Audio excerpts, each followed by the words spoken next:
Welcome back to Flicker with Jack and Scott, the channel where two dear friends, critics and cinephiles, provide your weekly fix for that cinematic itch. I am your co-host, Jack Hanley, here as always with my cinematic partner in crime, Scott Agner. How you doing, buddy? Pretty good. How about yourself? Oh, it's fantastic to be back here. And for this episode, we're doing another one of our Academy Award who will, who should, and the actual best of for the season, which right. we have been doing a bit this season leading up to the Academy Awards. As always, to help our viewers dominate, hopefully, your Oscar pools. If anything, by listening to one of us, who we've demonstrated who's better at this each Hopefully year. Help your odds at least a little bit, right? So, Scott, take us into the to this episode by telling us what category are we going to be dissecting today. Yeah, so this time we've got a really great category, a category that you and I get excited about every year. We love diving into this category. It's a category that I feel like we oftentimes are able to find some real gems that usually separate themselves, I think, a little bit from the sort of main Academy fare that we tend to see. We are talking about Best International Film this year. Absolutely. A category, by the way, that are typically when we make our year-end list for our various publications and blogs and journals that we work with.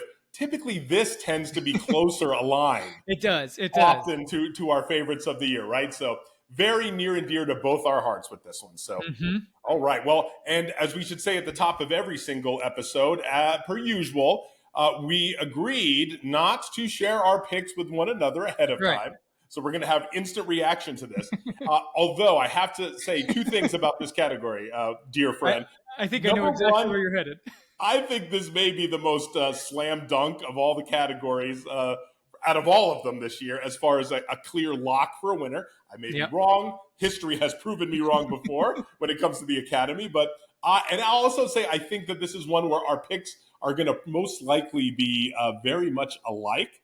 So I'm very happy that we include that third category of the actual best, so we can at least use this time to talk up some other great international films that we loved this year. So Yep. I think I know where it's headed. We'll see. We're so predictable at each other. All right. Well, taking it up, let's begin by always as looking at the actual nominees in the category. Yeah.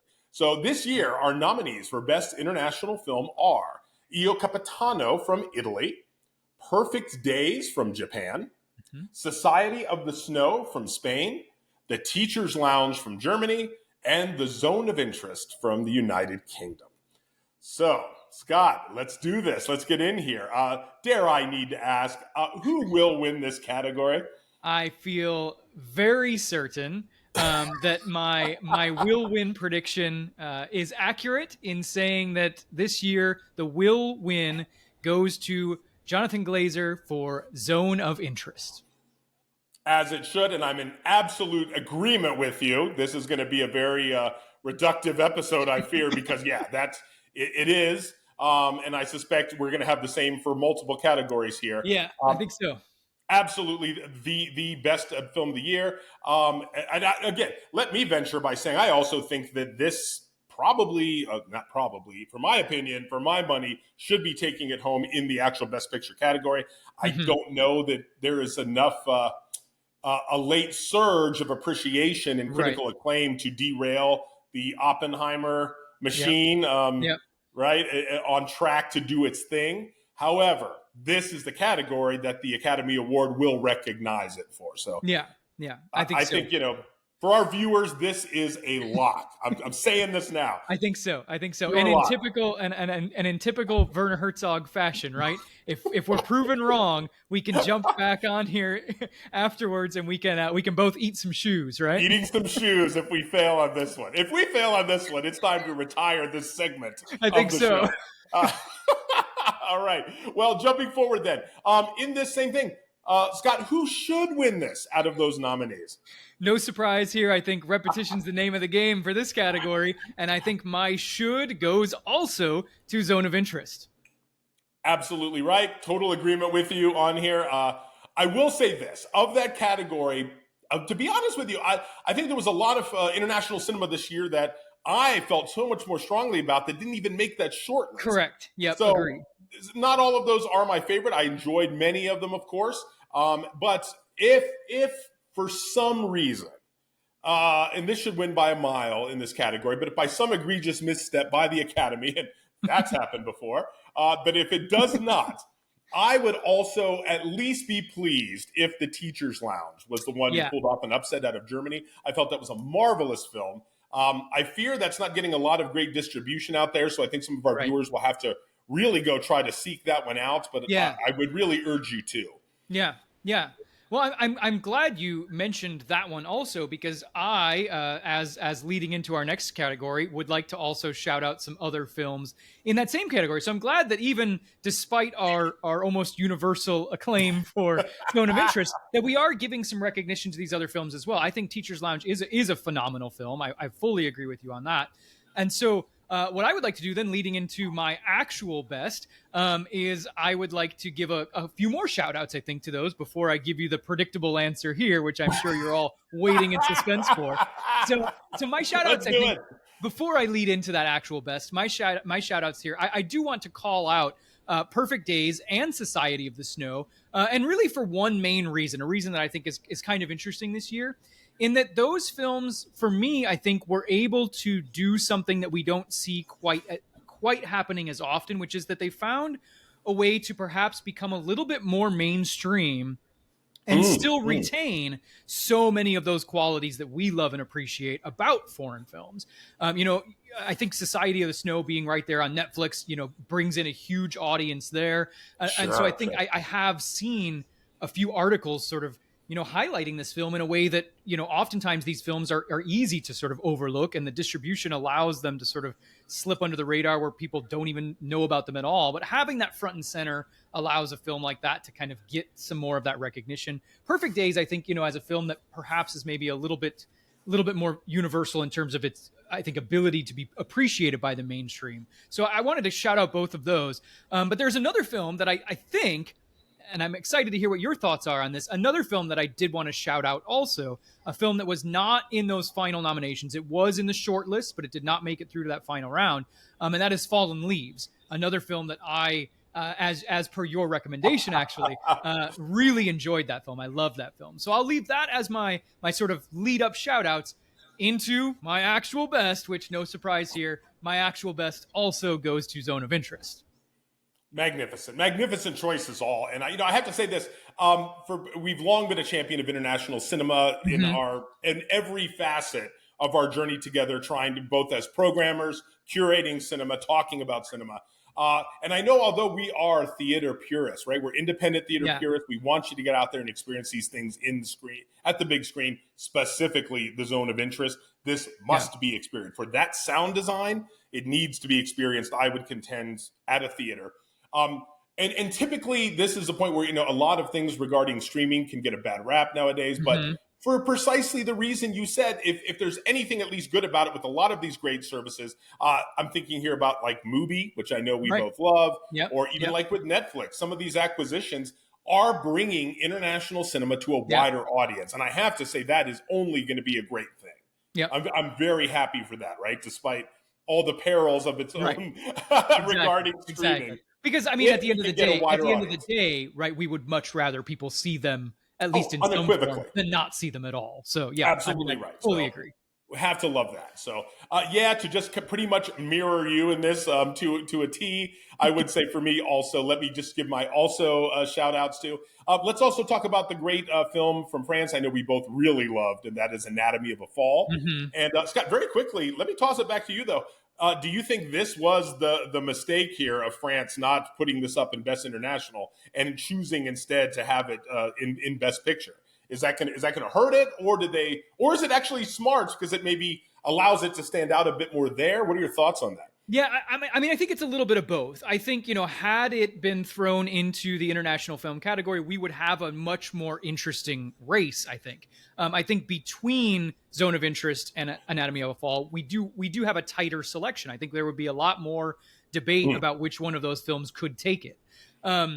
So I think in that respect, it may have had a better shot of winning something, I think, in the international film category, just because it would tighten that race. I think in the best picture category, I don't think there's a chance it can pull off a win, but I think, as you kind of hinted, the benefit of that is it might bring it to a little bit higher of a profile. I think, Sure, it's sure. common for people to say, here's the best picture nominees, let me seek those out. So it does kind of elevate its status a little bit, I think, amongst more mainstream watchers to sort of go find the film. That's right. But I do think it's definitely not going to have the chance that it may have had in this international film category.